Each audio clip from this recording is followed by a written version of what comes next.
Tonight, we have another episode of Tuesday Night Talk with Executive Director Lee Reed of the Atlanta Citizens Review Board. If this is your first time tuning into the podcast, I'm going to go ahead and take it away to our Executive Director, and he'll give you a brief intro on the ACRB, who we are, and what we do. Take it away, Lee. All right. Melissa, I was wondering, when you say brief, do you mean like the 30-second briefs or do you mean like 5-minute type brief? I mean, just a question. Anyway, all right. So the ACRB is an independent investigative agency of the city of Atlanta. We're charged with receiving, investigating, and mediating and adjudicating citizen complaints against Atlanta police and corrections officers. We've been in existence since 2008 and accepting complaints from citizens that entire time. Just for those who may not know, the agency was created after the death of Miss Katherine Johnson. She was a 92-year-old community grandmother, who was killed by Atlanta police officers in 2006. The ordinance that created us was in 2007. We opened our doors in 2008.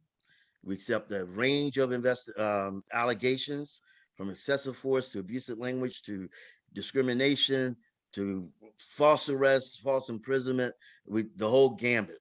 So if you ever have a concern, contact us and we'll see if it's something that we can investigate. If it's not something we can investigate, we will refer it to appropriate entities to be able to handle that investigation.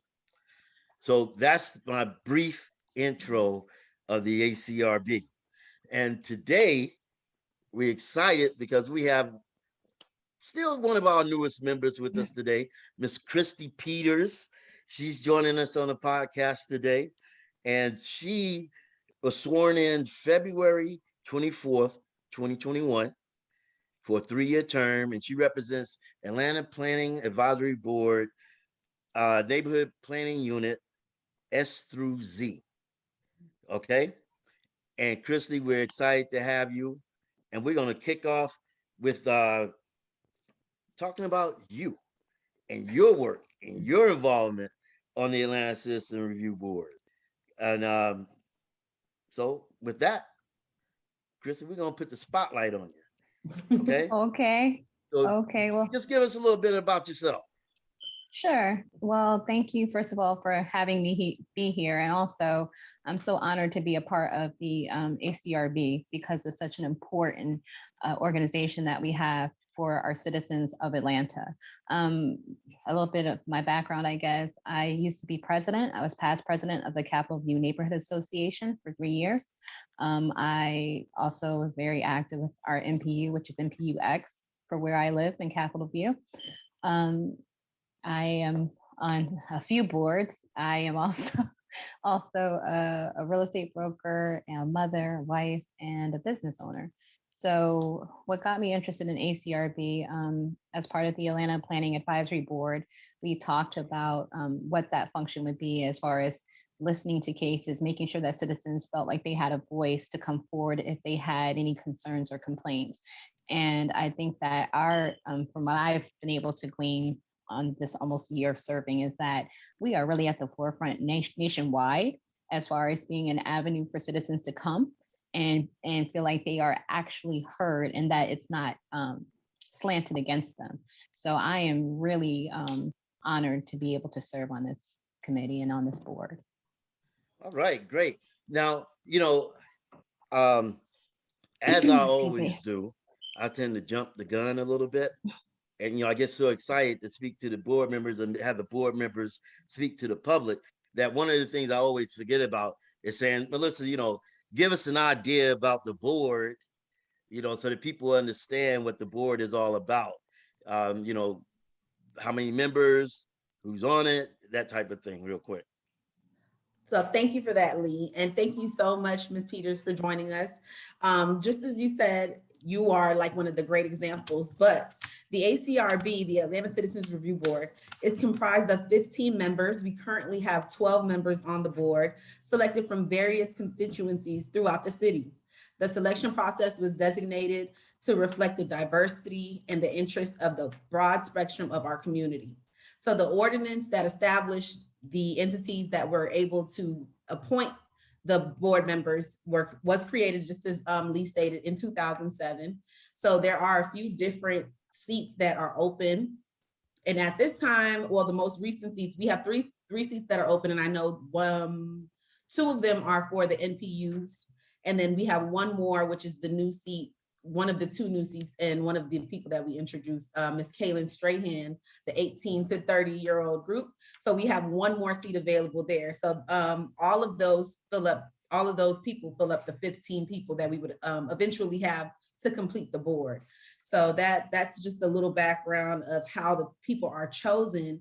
And Ms. Peters is like a really great example, just stating that, you know, she was with the NPU and she actually lives and represents one. And she wanted to make sure that voices were heard. And those are the type of people that we always want to see on the board. So we're so super happy to have you. And like the main thing with this segment, as we continue to bring people on the board, is to just introduce everyone to the board and to everyone that's making that decision for us. So thank you so much for that opportunity to just get that out, Lee. As we continue to bring new board members on the podcast, everyone knows why we're doing this, who and how they get chosen. And you can find out more information on each seat, who gets to choose them, at our website, www.acrbgov.org. I'm gonna go ahead and let you get back to it and ask those questions, Lee, like I know you love to. All right. So Christie, Yes. you know, you mentioned earlier that you served on several boards and currently serve on several boards. When you think about that service compared to the service on the ACRB, what's a distinguishing factor? I mean, what makes this board different? I mean, not only because we handle police, but what makes it different to you? I think that what makes it somewhat different to me is the level of preparedness. I would say my fellow board members on many of my boards are very passionate and prepared, but this board goes a little bit above and beyond in of the time commitment it takes and the seriousness of what we do. Like every person on the board has to read, you know, whatever complaints come before us. And that's not something you just do in 2 seconds. You know, we're literally looking at the case, trying to make sure we understand the investigation, trying to make sure we understand the background and what the expectation is of the officer, rather than just a citizen thinking it should go XYZ way. Are they following the standard operating procedures of the department?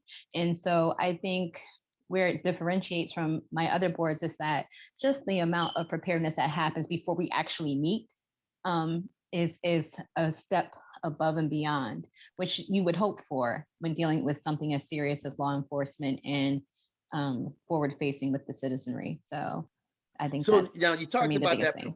preparedness part, right? And you Yes. know, some people say, well, okay, sounds like you must be reading something, maybe, I guess.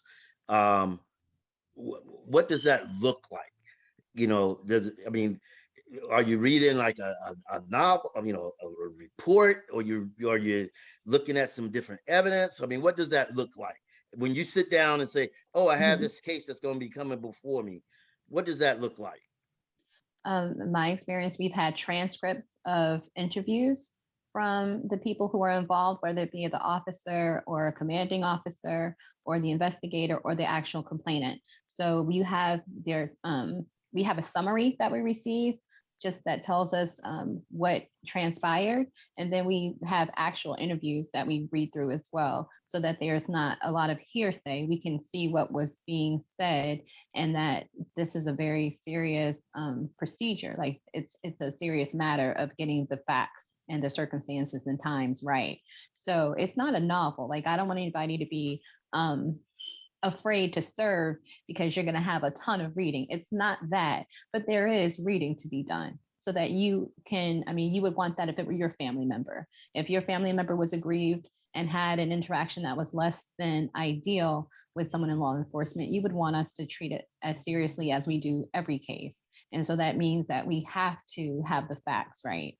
And so, yeah, it's not a ton of reading, but there is reading to be done. The synopsis of the case, the transcripts, and the investigative reporting, as well as, you know, just the details of the initial report and the initial interaction. So I hope I'm explaining that properly. No, I mean, hey, I think you explained it well, because nobody sees that part of the work.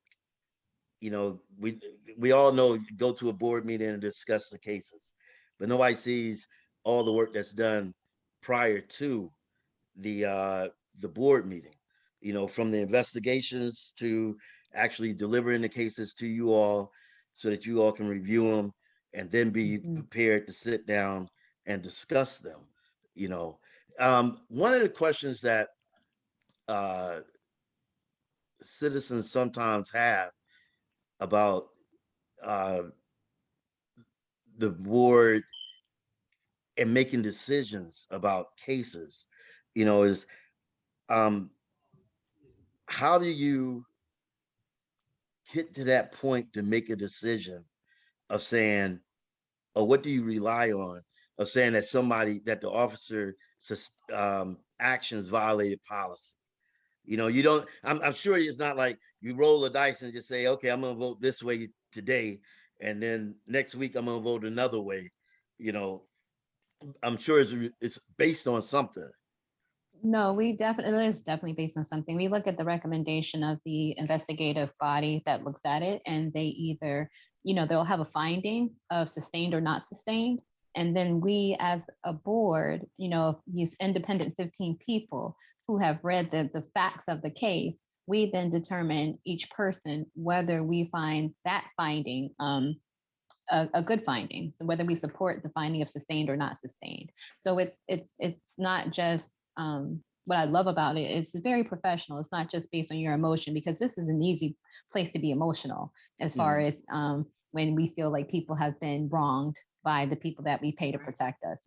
And so it makes it easier to look at, when we get the cases, to look at the line of thought and the again, the procedures that are expected of an officer, and whether or not the cases align with what has been outlined in their training, and then going along with finding why the investigative committee decided to sustain or not to sustain the findings of that case. And sometimes we agree and sometimes we don't. It just depends on each and every case. Each and every case is individual. So I think that we take many precautions to make sure it is fact-based and not emotional.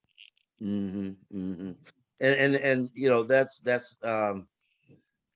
I think that is one of the values of the way the selection is made for board members and the seriousness that the board members put into this.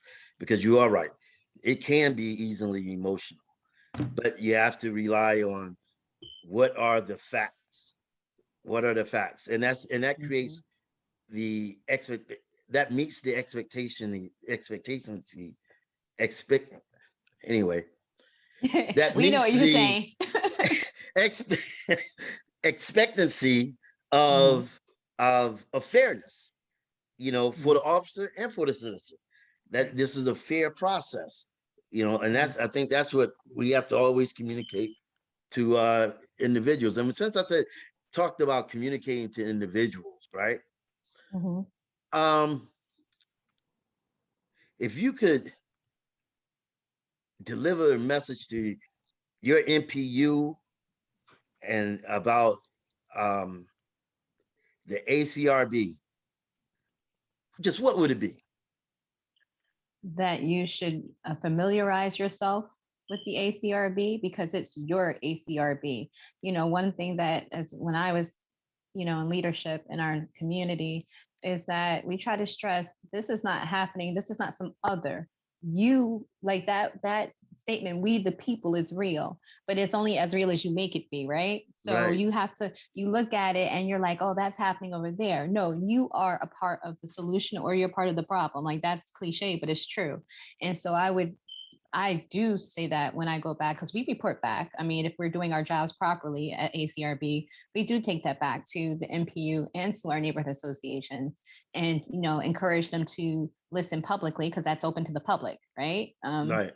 That's another thing. People need to understand that we have a whole website. You can find information about what the ACRB does, how you yourself can serve, when do we meet, and how you can look at the notes and the meeting minutes. This is a public facing entity. I'm sorry. So it's very important that people understand that, and that this is not something that does not belong to them. This is your ACRB. It serves you, your people, your neighbor, your husband, your friend, your child. You never know. We pray that you're never in a position to have a less than ideal interaction, but it happens. I So love the way you said, this is your ACRB, because that's a part of civilian oversight. Citizens involved in policing in a way that helps create the type of policing that they want to have serving their community, you know, absolutely. and I mean, and that is critical. Policing has always been typically a closed unit, a closed operation. Hmm. Civilian oversight, ACRB, opens that part of it up, especially the part when we're talking about officer accountability, when we're talking about policies, when we talked about training. There's a number of things that are involved in this civilian oversight operation. And one Hmm. of the things too is a citizen can have a question or concern and bring it to the board to say, hey, can you guys look into this for me? I hear that that the APD is considering uh, this new policy. I want to know what the board thinks about it. I like to get some information on it, research it, whatever.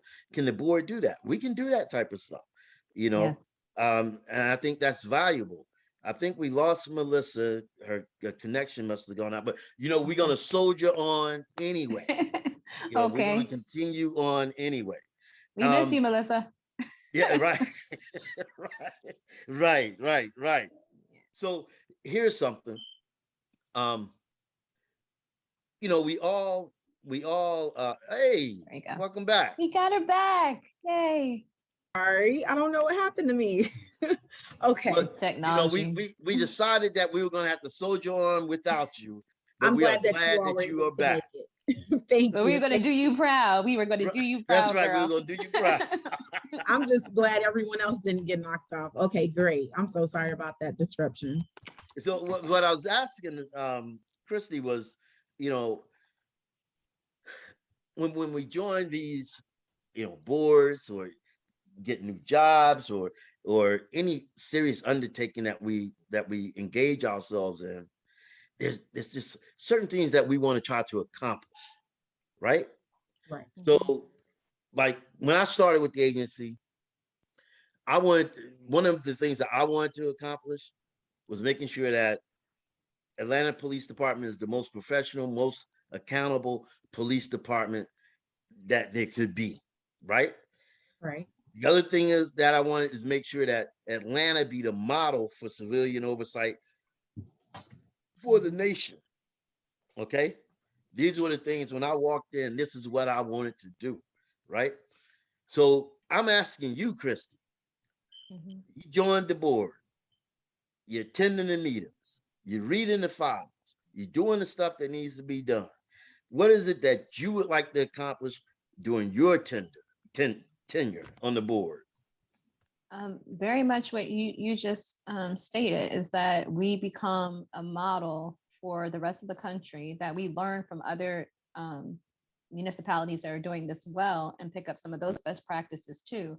More than anything, I want this to be something that every citizen of Atlanta is familiar with, because Yes. it's just like so many other things in government. You'd be surprised what I have found in my time of service is that civics is missing, greatly missing from schools, and people don't understand. I mean, you would think that things that are you would assume are common are not common, and so Yes. people just need the education. It's no judgment on them. It's because we have removed civics from schools, so young people, old people, middle-aged people alike really don't know how things are supposed to function, and so they feel lost when it comes time to look for a resolution to a problem. They don't know where to begin, and so when they don't know where to start, by the time they figure out the right place, they're frustrated and they tap Yeah. out.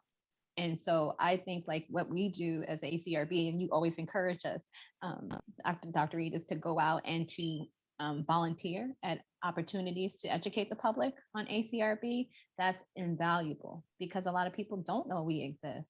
A lot of Yeah. people don't know that we came into fruition because of a tragic occurrence with one of our elders, that should have never happened by a rogue unit of the Right. police. And we have to begin, like, I am, and again, I don't know how much I should say on here. I'm a relentless truth teller, so you might have to pull me back. But We love that. but We love that. but I think that's what's missing in dialogue in this country, is that people have to be relentless with the truth. And that doesn't mean disrespectful. It just means that we are brazen with the facts. And the Right. facts are that for people, again, people say people of color, I will say people of the global majority, because that's what it is. People of the global majority often in this country have less than stellar interactions with the police. And we have to become empowered enough and educated enough and fight back enough to understand that you should have an expectation of respect. There is a certain training that police are to adhere to, and if they're not, you can't just go off. There are avenues to follow where you can have resolution and justice. And so if we are not out there telling people that the ACRB exists and what's our function, people often don't know where to turn. I mean, I think of, for example, sometimes we get cases that are from Alpharetta or that have to do with Georgia State Patrol, and we have to remind people we don't have jurisdiction over that because this is Right. the Atlanta Citizens Review Board, but people don't understand that. And Right. again, it makes me sad in a way, because I know that they might have a valid grievance, Mhm. but we can't do anything about that. So that's, again, an opportunity to educate people of, hey, if you don't see this happening in your city or wherever it is, and you need something like this, come talk to us. We can't do anything in that particular case, but maybe we can help you figure out how to set up something similar. So That's that's right. what I That's hope right. happens. That's right. I love that, Christy. I mean, I love that. You said something about the truth, a relentless truth teller. You know, the thing about truth, if you look at it right, truth creates opportunities for correction, you Yes. know, for change, you know, and so it is important for people to be those truth tellers, and then press for the change that they want to see, be involved in that change, and seize that moment of opportunity while the truth is on the table, you know. And and this is what when we think about civilian oversight, how we look at we're giving you the information without the blinders, without the rosy tint. We're trying to tell you the truth of what happened during that incident so that you can take the opportunities to be able to make change. For the officers can take the opportunity to make Yes. change. For the citizens can take the opportunity to make change. Yeah. Because sometimes, the evidence may not be there, you know, and it Mhm. might have to be not sustained. Not saying that it didn't happen. The evidence may not be there. That's an opportunity, or it may be a policy that's really not maybe a great policy, but there's a truth that we identified that we need to look at. Maybe we need to change the policy. So I love that. And you mentioned something else about training. Well, you mentioned a couple of things. Um, well, one thing I will say is that while this is on my mind, citizens have 365 days from the date of the incident to file a complaint. But you mentioned something about training. You know, um, one of the things we really like to do is provide training to the board members so that they can sit and do these cases. We have more training that's scheduled, that's going to be coming out. I write articles about what for the board about things to consider and think about, and I just want people to understand that um, we don't just pick you off the street and say sit down and start making cases, trying to decide these cases, right? I mean, Mm-mm. I am Right. right? Yes. Okay, We okay. went through some extensive training. Okay, I just want to make sure that I want the people to know that I'm not sitting on here lying to them. No. We don't just pluck people off the street and say sit down and now start reading these cases. But Right. we actually make sure that the board members have training, and I would say more training than somebody sitting on a jury, because you I don't get any agree. training in sitting on a jury. You know what I'm saying? We Right. make sure Yeah. that people are trained, you know? I agree. It made me think of the training we had when I first came on. I can't remember the gentleman that taught. I want to say he was from University of Georgia, and we did the Georgia Fourth State Amendment. professor, yes. Georgia State, and we did the Fourth Amendment. I always get my Yes. amendments confused, but the Fourth Amendment training and how relevant it is actually to news that came out this week, because in that training we learned about qualified immunity, we learned about the rights and what sets precedent for someone to be able to do a search. I think one of the cases we reviewed was police going on a Greyhound bus and being able to search a person. And just this week, the Supreme Court, I'm a hold my political views to myself. The Supreme Court, this is the facts. These are the facts. The Supreme Court just really strengthened qualified immunity for the police, which I think is horrific, and whatever, people can go research for themselves. But it tied into our training, because now what happens is, if the Supreme Court's ruling is that the bar is very low for a citizen to be able to go, I want to say go after, to pursue justice, if police are protected by a wide blanket of qualified immunity. And this is something that we covered in our training for ACRB. So it's real world circumstances that we learn about and that can apply. Because here we are months later, and then this case comes out, and I immediately thought about our training that we received back in the winter. So, And one thing I want to say about that, though, is this.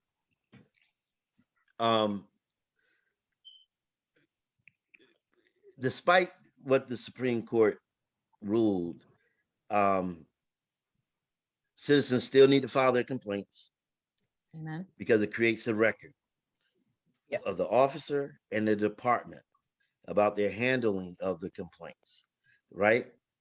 And that's important, because if there are certain pattern and practices that are occurring, you want to be able to address those. You know, the qualified immunity is basically saying that that individual officer is protected. The department could still be on the hook, and depending on what the officer did, and how egregious it is, the officer is still going to be on the hook. But we have to create that record regardless. You know, here's the thing we have to remember, is that there are forces that want to discourage you from opening your mouth, from complaining, from filing complaints, and they have these hurdles in place. But that shouldn't discourage you. That should encourage you to fight harder, to be involved, file complaints, vote, because that's how a lot of stuff gets in place, because people didn't vote. So we have to do those things. Okay, I know we're running down short on time here, and I can see Melissa. She's sending code to me by blinking I'm so her glad eye. you pick it up. Her eyelids. But that was a great place to end. She's like, wrap it up. You picked that up perfectly, Lee, but that is our time for tonight. And Miss Christie Peters, we are so happy to have you. Thank you so much for your time. And we just want to continue on, with this segment of Meeting the Board. It is a very important conversation for everyone to know, the community to know that the people on the board are, neighbors of the community. And, the extensive training that you all go through and what you explained today was really informative and really insightful. So just for our listeners and our viewers, if you have a question or if you would like to file a complaint, please send us a message or a chat to our website. Our website again is acrb.org. I'm sorry, acrbgov.org. Our telephone number is 404-685-6822. And we are all on social media, Facebook, Instagram, and Twitter. So send us a message. If you have a question, we're always here. We're available to answer those questions. And thank you so much again. My name is Melissa Jean Baptiste. Give that number again real quick. Melissa, I think you said something. Give that number again.